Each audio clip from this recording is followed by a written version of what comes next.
काय आलं पण ते उघडतो पाणी आहे. ओके बरंच पाणी आहे.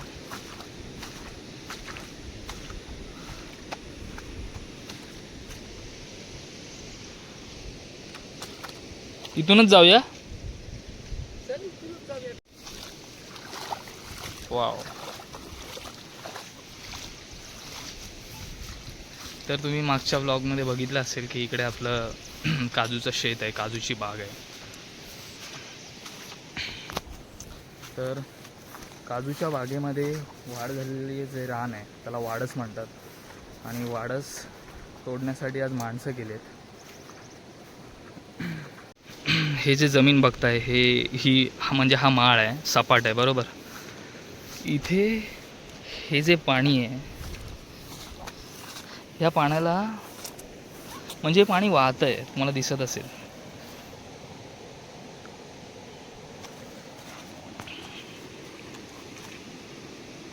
या अशा जागेमध्ये सुद्धा पाणी वाहत आहे.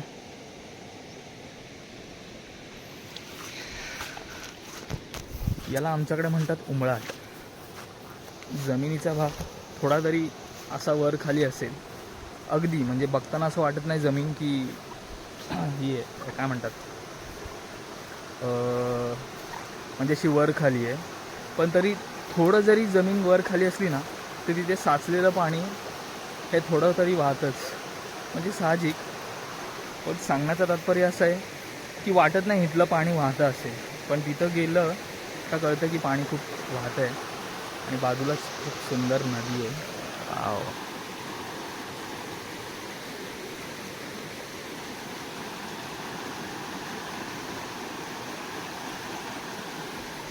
याला म्हणतात आमच्याकडे व्हाळ.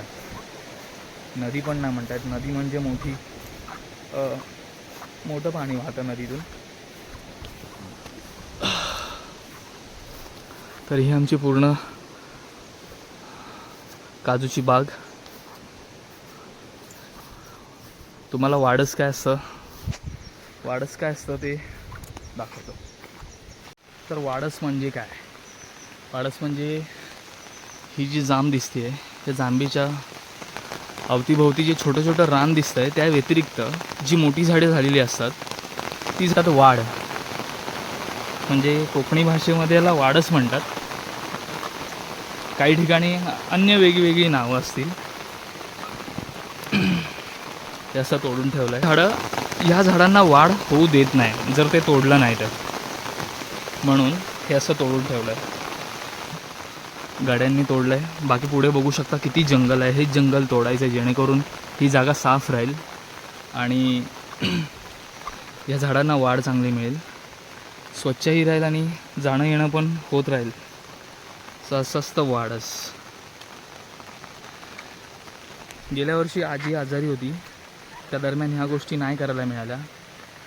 त्या गेल्या वर्षी असं झालं की गेल्या वर्षीच्या तुलनेत ह्या वर्षीची साफसफाई खूप कमी होती. म्हणून यावेळी जे काय झाडाला धरलेले काजू होते ते गेल्या वर्षीच्या तुलनेत खूप कमी होते. तर ह्यावेळी इतकं उत्पन्न घ्यायला मिळालं नाही.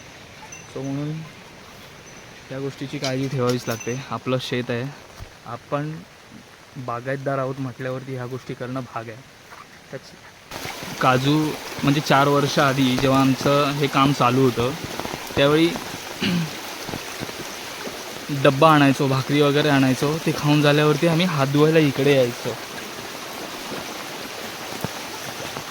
हे असं बाजूला घर आहे, पाऊस पडतोय आणि हा वाहता पर्या व्हाळ. खूप स्वच्छ, नितळ, सुंदर आणि गार पाणी आहे. छान वाटतं.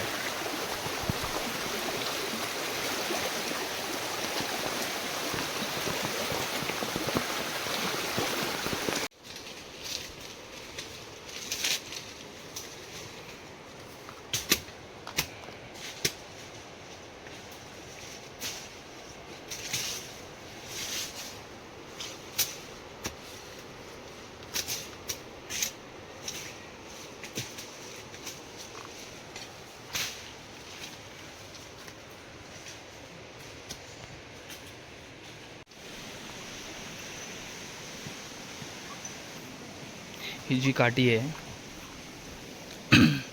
ही काठी अशी तोडली आहे आणि त्या तोडण्यामागचं कारण असं की जे काय तोडून ठेवलेलं रान आहे, झाडं आहेत, ती याने उचलून टाकायला बरं पडतं.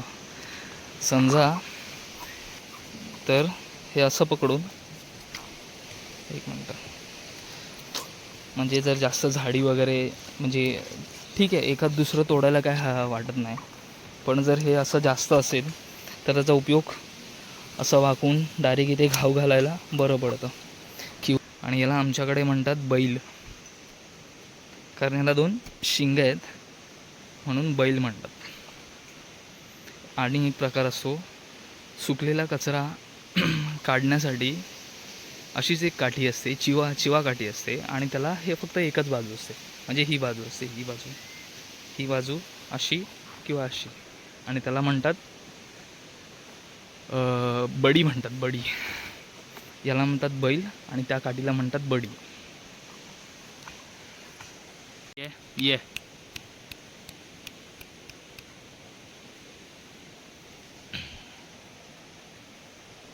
बाजूला आमच्या गावातल्या धनगर समाजातल्या एका कुटुंबातलं घर आहे आणि त्यांची गुरं आहेत, इथे येतात चरायला. हा बाबा,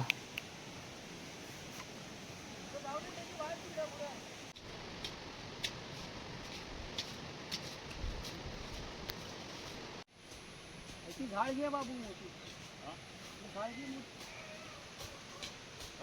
ही झाड घे म्हटलं मोठी, ही वरची ह्याच्या निखिल आहे. अशी काही नाही घेता येईल, आधी इथं नाही घेता येईल. बघा कसं काय जर वाडस वेळेत नाही तोडली तर हे असं होतं. ह्यातल्या काजूची झाडं तर वर दिसत आहेत बरोबर, पण त्याला लागून हे जे छोटं रान आहे त्याच्यामुळे आपल्याला काजू क्लिअर दिसत नाहीत आणि त्याच्यामुळे असं होतं की काजूंना वाढ होत नाही आणि काजूच्या मुदामध्ये ज्या वेली असतात त्या वेली नंतर घेऱ्या घालतात आणि त्यामुळं हे असं होतं. हे बघा, हे दिसतं तुम्हाला ही पानं.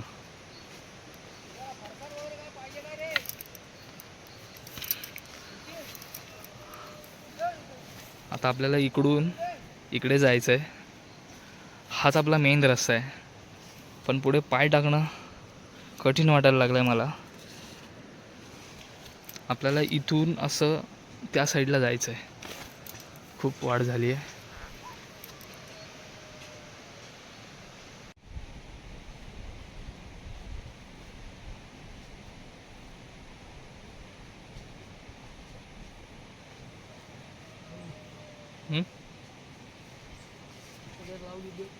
हां, चांगली होईल इथे ना.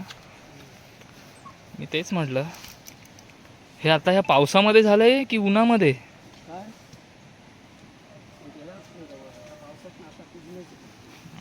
चला जाऊ. अच्छा,